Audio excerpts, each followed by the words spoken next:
watching PUGH ROY Galactic, I'm Oliver Zark.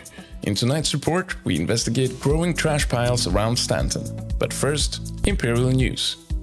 Visitors to this year's ORGCON in Area 18 are getting their tickets refunded.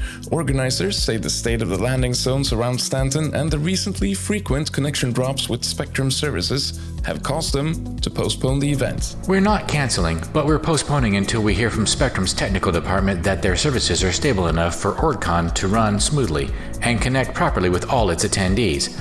But for now, I'd recommend visitors to our Area 18 venue to cancel any accommodations they had reserved, and instead keep a close eye on our external communication. Delegates of the Empire have gone to the OOYA system to meet with representatives of the Banu and Xi'an governments. The meeting is taking place with much secrecy, but the governor of OOYA seems calm. If I'm curious about what they're talking about, I sure am. Here in OOYA, June is when we celebrate alien relations, and I think the delegations are planning out this year's celebrations. Previous years, we've seen things like alien drinks and cookbooks released with intercultural riddles, and just lots of opportunities for our civilizations to grow and be curious. Exciting. Let's hope they're right. Next up, trash is piling up in the Stanton system. We sent out our reporter to visit the system in an effort to try to map out the cause of the rapid increase in trash. We've had enough. This is Miona. She's one of the workers currently on strike who's normally tasked with keeping streets and stations around Stanton clean and tidy. These mega corporations need to realize people need to be able to pay for certain things. I can't even afford food. Miona and her colleagues say managing facilities has been underpaid for quite some time. But now is when they put their foot down. Together with the rest of the system-wide movement, they have tried to unionize illegally. But so far, it seems both residents and authorities are simply letting the situation grow worse. With such little pay, our earnings primarily come from bringing whatever we clean up to the kiosks and try selling it. I can usually find a couple pieces of clothing lying around that I can sell and get a few credits for, but it's next to nothing really. We're talking to a security representative. We are very sympathetic to the worker situation and understand they need a steady income. You'll start paying them? No! Oh, wait, that came out wrong. We're looking at all our options right now. Robots are a way to go as well. Anyways, the trash will be taken care of. Will they be able to unionize in order to start negotiating with you? I'm gonna have to thank you for your time. Miona and the facility workers urge everyone to not pick up their litter and just throw it on the ground to speed this process up. In the meantime, if you want to protect your feet from all the trash, you should get fitted with some great hard boots. Get yours today. For PUGH ROY Galactic, I'm Josh Gunnion. Back to you, Oliver. Also, that's why my water bottles are no longer getting picked up. Over in Orson, people are not willing to wait for robots or workers to start picking up the trash, and our reporter has been talking to people on the platforms. Let's go to where discontent is slowly growing and hear what the residents of Orson have to say. Over to our reporter.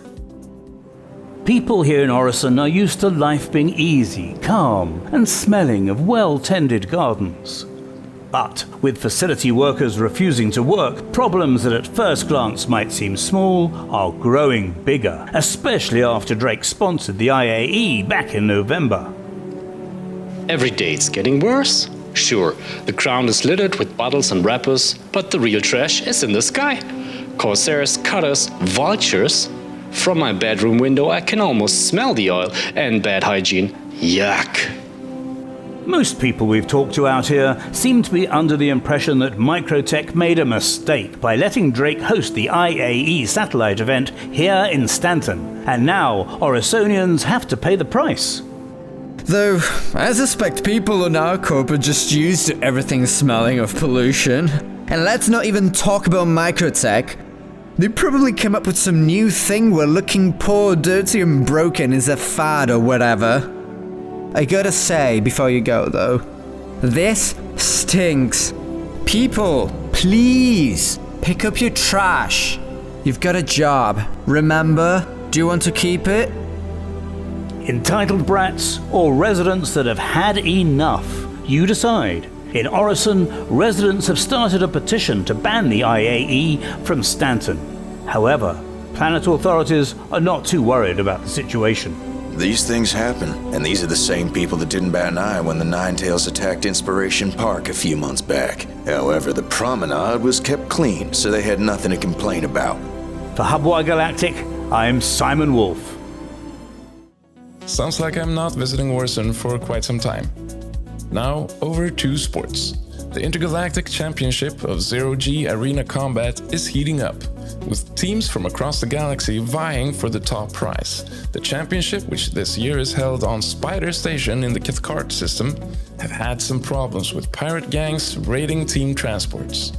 The championship is one of the most prestigious Zero-G combat tournaments in the galaxy, and fans are already placing bets and making predictions about which team will emerge victorious, while at the same time hoping organizers can counter the pirate activity.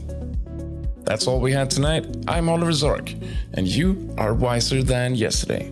Be safe. This PUGH ROY News Report was brought to you by Zark Media, with the help of our investors and sponsoring organizations, where the biggest one is Ursadai Limited, when you need the job done right the first time.